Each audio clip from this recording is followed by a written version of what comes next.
नमस्कार साथियों। नवग्रह के कारकों को जानने के बाद हम रेखाओं की बात करेंगे इस चैनल पर। तो रेखाओं के दिन को जानने से पहले सर्वप्रथम आप यह समझें कि रेखा किस प्रकार की होती है और रेखा का अर्थ क्या होता है, किस रेखा के क्या परिणाम होते हैं, उनको हम समझने का प्रयास करेंगे। उसके बाद हम जीवन रेखा, मस्तिष्क रेखा और हृदय रेखा की बात अगले वीडियो में करेंगे। सर्वप्रथम रेखा शब्द से अर्थ यह है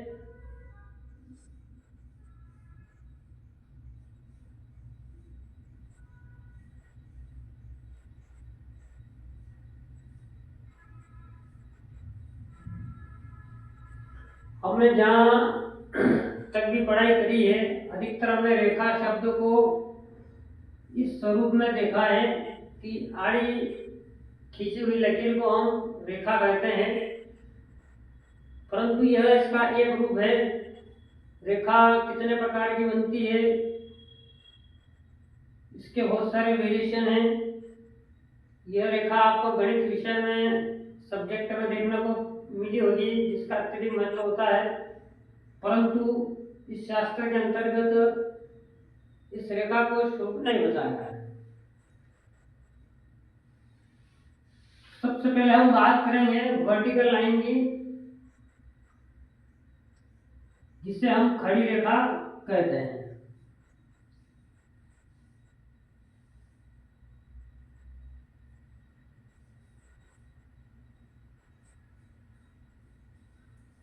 जिसे वर्टिकल लाइन हम कहते हैं।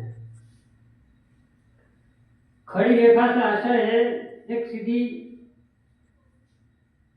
लंबी रेखा या लकीर। उसके बाद में आती है आपके आड़ी रेखा, जिसे हम कहते हैं हॉरिजॉन्टल लाइन। इसका स्वरूप इस प्रकार होता है। उसी के बाद में सीधी रेखा, आड़ी रेखा और एक आएगी आपके वक्र रेखा। इसका एक तो स्वरूप इस प्रकार हो सकता है, यदि यह दक्षिणावर्त है और यदि पश्चिमावर्त है तो इसका अर्थ इस प्रकार भी हो सकता है। इसे हम कहते हैं वक्र रेखा।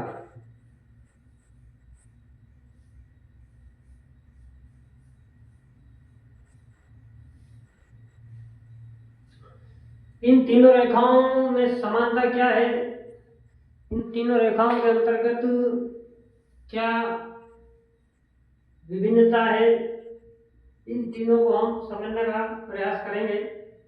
कि खड़ी रेखा हथेली में जहां कहीं भी हो, यह आपको अत्यंत शुभ फल देने वाली होती है।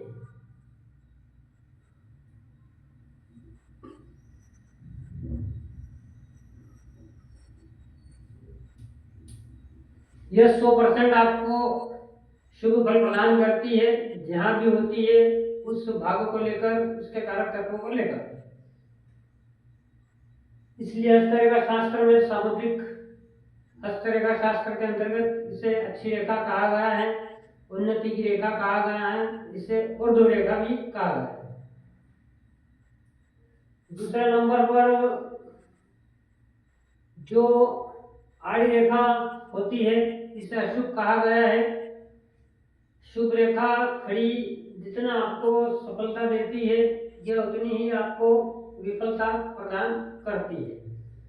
जिस ग्रह क्षेत्र पर होती है, केवल शुक्र पर्वत को छोड़कर और चंद्रमा के बीच वाले हिस्से को छोड़कर, बाकी जहां पर भी यह आड़ी रेखा होती है, ये विफलता प्रदान करती है, उस ग्रह की कारक तत्वों की हानि बताती है, उससे आपको लाभ नहीं लेने दे सकती। उसी प्रकार आड़ी रेखा अशुभ कही गई है।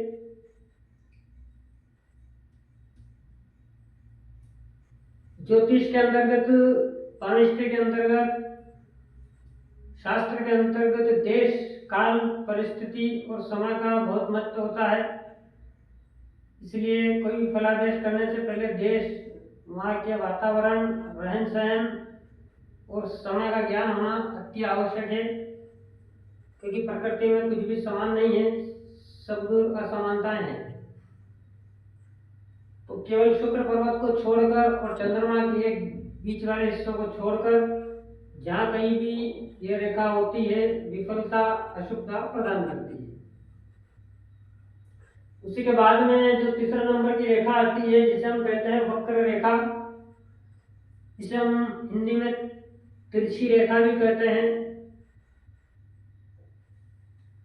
जो कि हथेली के अंतर्गत जहां कहीं भी हो अत्यंत अशुभ फल प्रदान करने वाली रेखा होती है। इनके आकार को हमें देखना है कि सीधी रेखा यदि है तो व्यक्ति का जीवन अच्छा चलता है, उसी प्रकार आड़ी रेखा है तो यह रोक लगाती है, उसी प्रकार यदि वक्र रेखा है तो उस विषय के प्रति हमें हानि करती है, जहां भी है उपस्थित होती है। अत्यंत विफलता, हानि और अनुकूल परिस्थितियों को विपरीत परिस्थितियों में बदलने वाली यह रेखा कही गई। इसलिए वक्र रेखा का, तिरछी रेखा का होना अत्यंत अशुभ होता है। यह हथेली में जहां भी होती है अशुभता प्रदान करती है।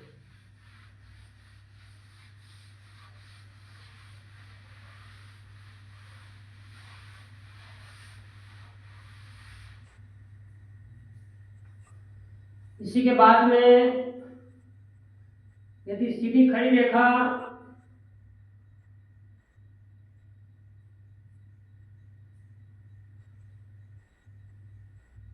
सौ % शुद्ध रिजल्ट देने वाली है और आड़ी रेखा हानि बतलाती है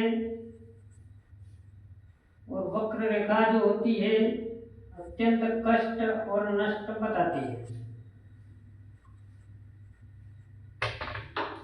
तो अपने अपने हाथों, हथेलियों को देखें, जो पर्वत जहाँ जहाँ भाग मैंने जिस ग्रह के बताए हैं आपको, कहाँ पर आपको किस प्रकार की रेखा उत्पन्न की है प्रकृति ने,